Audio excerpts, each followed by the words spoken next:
Item Number SCP-2764 Object Class Keter Special Containment Procedures SCP-2764 is currently located in.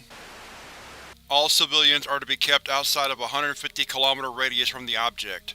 This radius is to be strictly monitored by Mobile Task Force Eta-5, Jaeger Bombers, Containment Battalion 4 Alpha. A perimeter has been established around a radius of 75 km from SCP-2764, and this perimeter is to be guarded by at least 10 guards per 25 km of the circumference at all times, totaling at 190 guard minimum around the entire circumference. If any civilians caught inside of the 150 km radius, they are to be brought in for questioning, and are to be administered Class A or Class B amnestics at the discretion of the on-site supervisor. The civilian in question will then be transported off-site to their most recent dwelling. Should SCP-2764 suddenly flicker outside of the usual radius of 25 km, a new perimeter is to be immediately established at the radius of 75 km, and this perimeter shall be held with the usual containment procedures until SCP-2764 returns to its usual position at. In the event that the creature flickers to a public location, all civilians are to be immediately evacuated, and all known observers of the event will be taken in and administered Class A amnestics.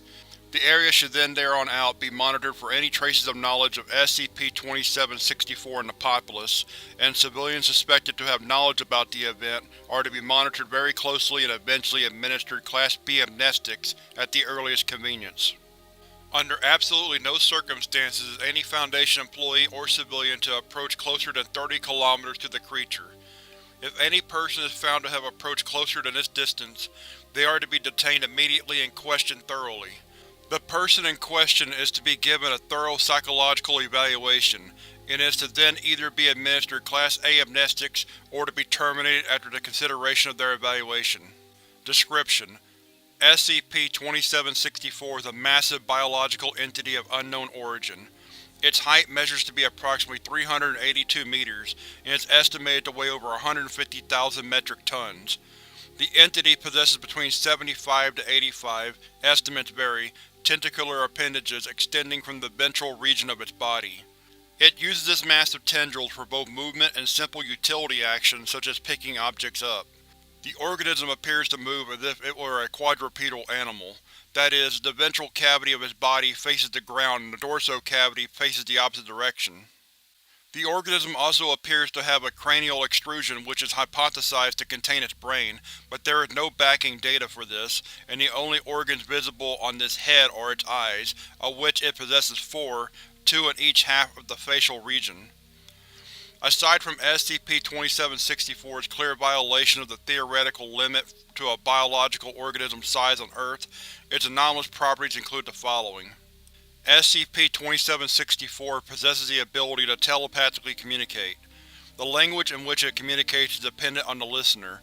SCP-2764, however, does not appear to understand any messages it receives in response. SCP-2764's size does not appear to follow Euclidean geometries. That is, one cannot distinguish the organism's true size based on simply looking at it, as the creature will often appear to be many times smaller or larger than estimates determine it to be. There is a critical zone which lies approximately 50 km in diameter from SCP-2764. As an individual approaches the bound of this zone from the inside, SCP-2764 will appear to blow up or grow larger. Outside this zone, SCP-2764 will begin to shrink as the distance from the edge of the critical zone grows larger. SCP-2764's appendages appear to rapidly translocate themselves inexplicably. They will also transpose with each other's positions in space at very rapid intervals. Whether this has a relation to the previous anomaly I mentioned is, as of yet, unknown. Lastly, and perhaps most noteworthy, SCP-2764's position will flicker on occasion, though the frequency of this event is unknown, as it appears to occur on a completely unsystematic basis. The location of SCP-2764 has never flickered further than 25 km, and the object has always flickered back to its original location within 48 hours. Recovered summary: SCP-2764 was discovered by civilian and its team during a detailed survey of the Antarctic terrain. Observed the anomaly and noted its odd geometries, and then returned to base. He shared the news of the occurrence to who was the Foundation's investigative researcher in Antarctica at the time. Immediately reported this to a superior officer, at which point Mobile Task Force ETA-5 Jaeger bombers were sent to the Antarctic base to administer amnestics to the local populace and secure a small perimeter around SCP-2764. The initial perimeter was too small, and Commander Mann, who was at the time the commander of Mobile Task Force ETA-5, took it upon himself to investigate the odd creature.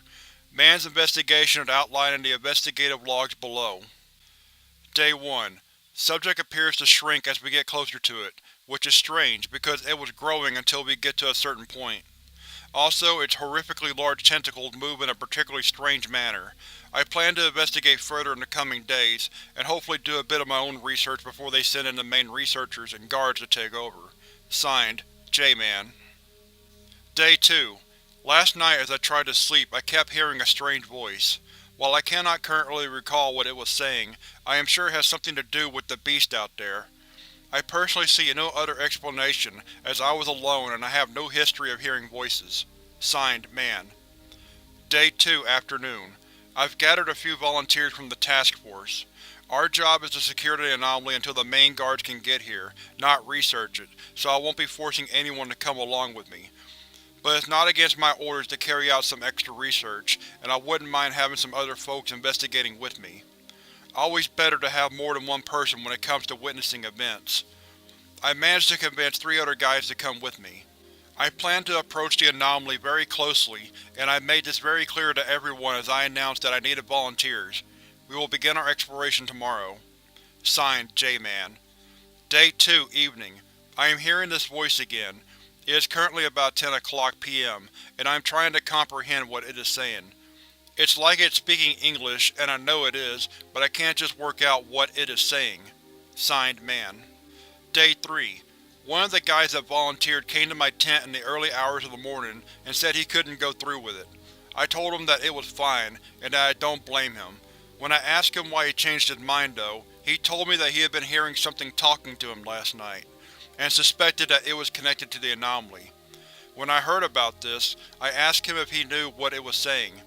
He said that he couldn't recall exactly what it was saying, but its words evoked a terrible fear in him that he never wished to experience again. When I inquired, he also stated that it was speaking English, but again, he can't recall what it's saying exactly. I then revealed that I too had been hearing voices, but had not been terrified by them. This did not convince him to stay on the exploration team with us, but it seemed to comfort him that he was not the only one hearing things. I hope the other 2 are still in for it. Signed, Man.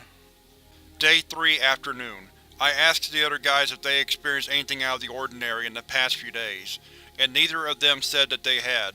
This is a good thing for me, as I will have a couple of companions on my research venture, but I also feel like I would be lying to them if they hadn't experienced the voices. I won't tell them about the voices myself, as I fear they will get spooked out of coming with me, but on the same token, they volunteered to venture very closely to a large horrible creature, so maybe the story about the voices won't deter them. For now, I will proceed with discretion. Signed, J-Man. Day 3, Evening. We set out about 4 o'clock in the afternoon, and the other 2 guys seemed as excited to get closer to the thing as I was apprehensive. Don't get me wrong, I too was excited, it just seemed like they were a little too excited. I guess it isn't out of character for those 2. As we got closer, indeed, the thing kept growing smaller, which sort of cooled my anxiety for a bit, but then we started seeing oddities in the snow. Of course, we are dealing with a giant anomaly, but the snow prints just seemed off. There wasn't anything wrong with their pattern, they just seemed out of place. Signed, J-Man. Day 4. We set up camp about a quarter way to the thing. The snow was deep and thick, and to be honest, I was surprised we made it even a quarter of the way. No signs of any voices heard by myself or the other 2 last night. I'm making sure to be very discreet when I ask him about any oddities. I don't want to put up a red flag. Signed, J-Man. Day 4, Afternoon. We covered about half the distance we did yesterday, so I would say we're close to halfway there. About 3/8 of the way, to be exact. The snow is getting deeper as we approach the thing. It continues to shrink as we approach it, so nothing too out of the ordinary thus far, with the exception of the out-of-place prints in the snow. None of us can work out what creature they originate from. Yesterday I thought they were human tracks. Signed, J-Man. Day 4, Evening. A particularly quiet evening. Nothing notable has occurred. Signed, J-Man. Day 5. One of the guys reported that he had heard some strange voices last night. I asked him what they were saying before I revealed that I too had been hearing voices. He told me that they were unintelligible. I expected this, but it is now getting quite frustrating that no one can decipher what the voices are saying. Hopefully this expedition to the thing out there will bring us more information. Signed, J-Man. Day 5, Afternoon. We made very little progress today. We neglected to bring our tissue analyzer from the last tent we set up, so we had to go back. We'll be back on track hopefully by the day after tomorrow. Signed, J-Man. Day 5, Evening. The evening is quiet once again. I've heard no voices thus far, and the tracks in the snow were absent during our trek back to the old tent today. Signed, J-Man. Day 5, Midnight. I've been lying awake for some time now, and I've realized that something was horribly out of the ordinary. I recall that as we approached the thing, it got smaller. Well, I would expect it to grow larger as we put more distance between it and ourselves. The problem is, it has not grown larger since this morning when we left to return to the tent. Signed, J-Man. Day 6. The first opportunity I had, I told the other guys about my realization, and I asked what they thought we should do. There was some debate, but ultimately we came to the decision to continue forward towards the creature. On top of this, I can report that we all now heard the voices. The last guy finally heard them last night. Once again, they were incomprehensible. To no surprise, of course, I hold the belief that we will eventually discover what the voices are saying, but for now, we trek on. Signed, J-Man. Day 6, Afternoon. We made it back to the point we left from yesterday, and decided to continue on for a little while longer. The creature has continued to shrink, even as we travel the same path we traveled the day before yesterday. The spatial anomaly is starting to get eerily disheartening. Signed, J-Man. Day 6, Evening. The creature has disappeared. We all agree that it was due southeast, but we checked the compasses again and again, but the thing is just no longer there. I hypothesize it has grown so small that we can no longer see it, but the other two guys think it just disappeared. Regardless, we all agree to continue in the direction we were headed. We will continue on for a day, and if it has not reappeared at that point, then I see no reason to continue. We'll just have to go back. Signed, J-Man. Day 7. Once again I have heard the voice. It is now distinguishable as a single voice, as opposed to more than one, as I had previously believed. Some of the words were actually comprehensible and memorable, but they were simple things which actually made no sense when put together. The most distinct words were snow and back. The latter is especially eerie, but I can't think anything of it, as there was no context. When I inquired, the other two guys had also heard the voice and came to the same conclusions as I had. Signed, Man. Day 7, Afternoon. We've continued on for some time now, but it is only 3 o'clock. The creature has reappeared where we expected it to be, and it has grown considerably smaller since we last viewed it. So I conclude that whatever occurred that affected its position did not affect the shrinkage anomaly. We look to be about 3/4 of the way there now. We will continue on till about 5 o'clock. Signed, J-Man. Day 7, Afternoon. It is 5 o'clock and two oddities have occurred. One, we have all agreed that the past 2 hours were definitely a longer duration than 2 hours. On top of space, the creature must incur a temporal anomaly as well. Strangely enough, however, this is the first time any temporal anomaly has been noticed by myself or the other two. Second of all, and most disturbing, are the tracks in the snow. They reappeared last night, but I thought nothing of it, as it is normality at this point. But the tracks are definitely no longer human at this point or anything of this earth.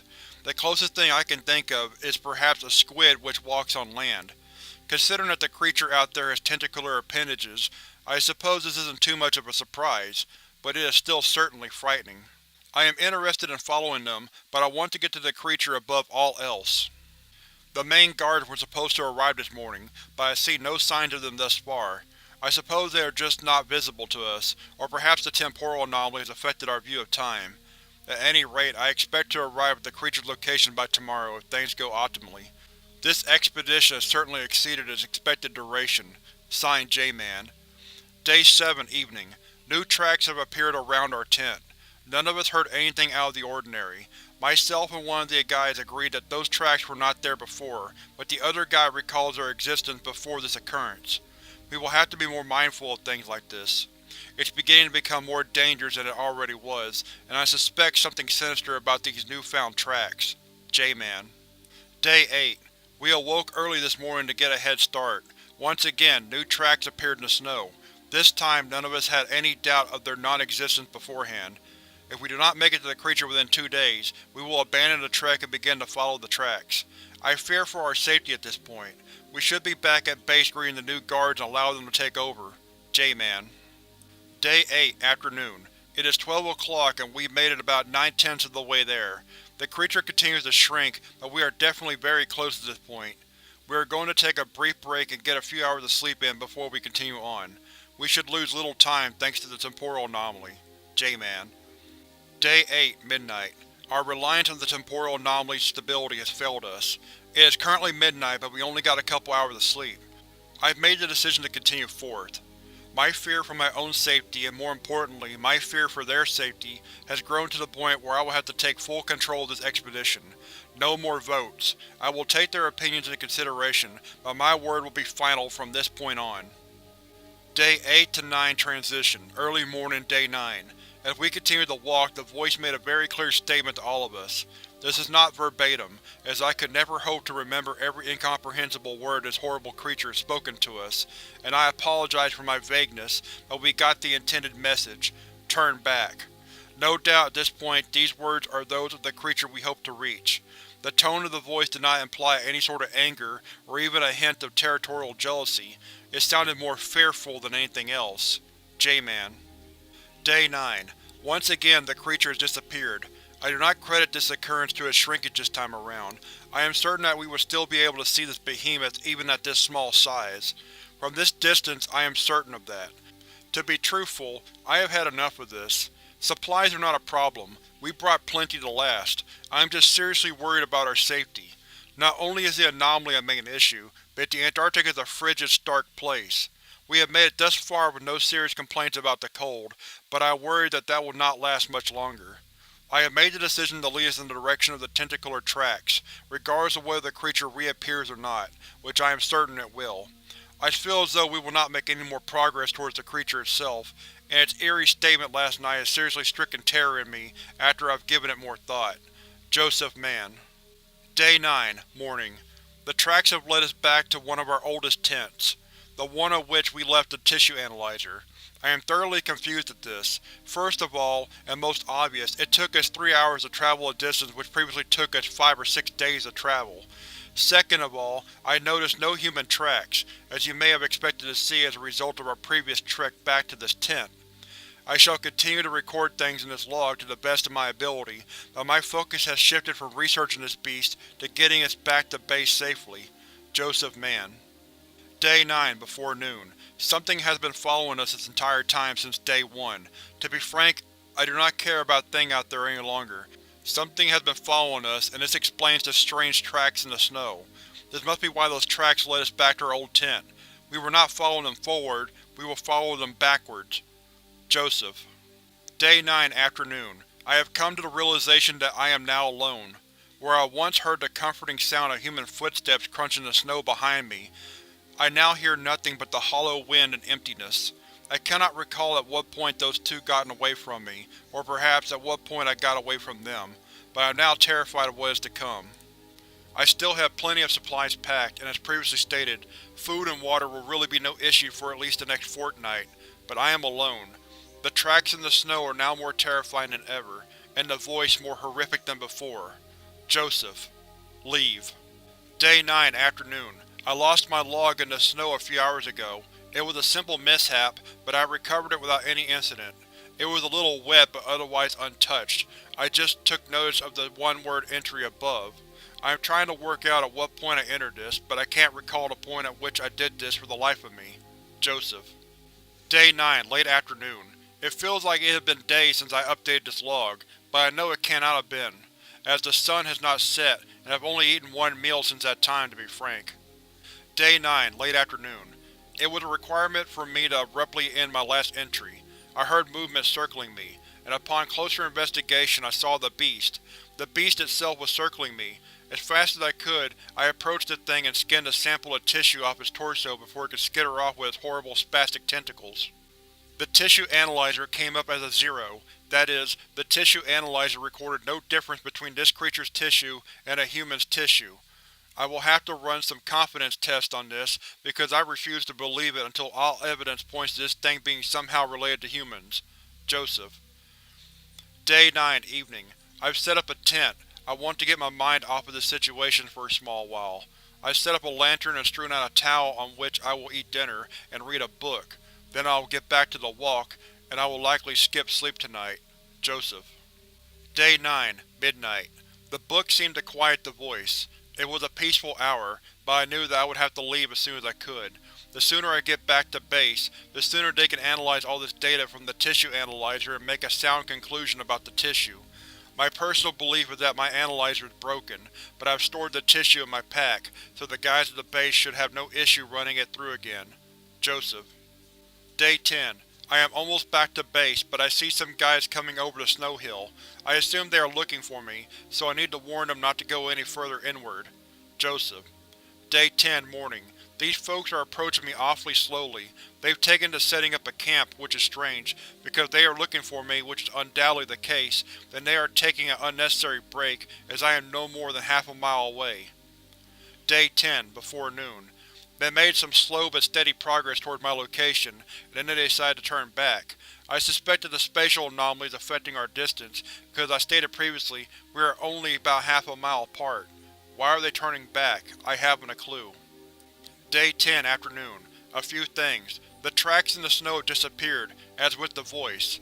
I've gotten far enough away from the thing, I assume, and the beast has reappeared, about southeast, exactly where it should be. It is strangely comforting, but I still intend to return to base. Day 10, evening. The three guys are now approaching me again. They make frequent stops, which I suppose I don't blame them. I must seem to be miles away from their perspective, but it is certain they are coming for me now, and I know they can see me. Day 10, midnight. At this point, I have absolutely given up traveling on my own. Progress is heavily stymied by this spatial anomaly. I make it barely a few feet after a long day of travel. I'm very scared, and I hope these guys can make it to me before my supplies run out, which is now a concern.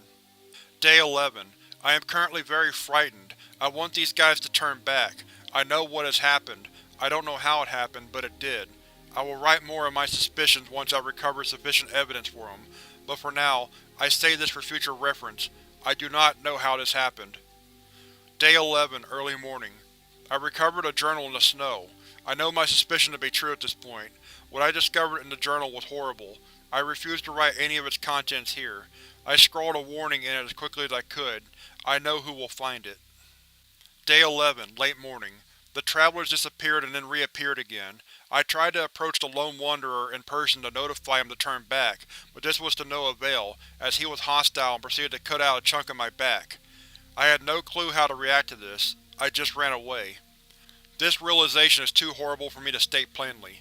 My suspicions have been all but confirmed. It all adds up. The tissue analyzer coming up as a 0, the transition of human tracks in the snow to those tentacular things. Something occurred. The time and space is all messed up due to this beast. I will leave this to the consideration of the reader, whoever finds this log. I hope it is not me this time.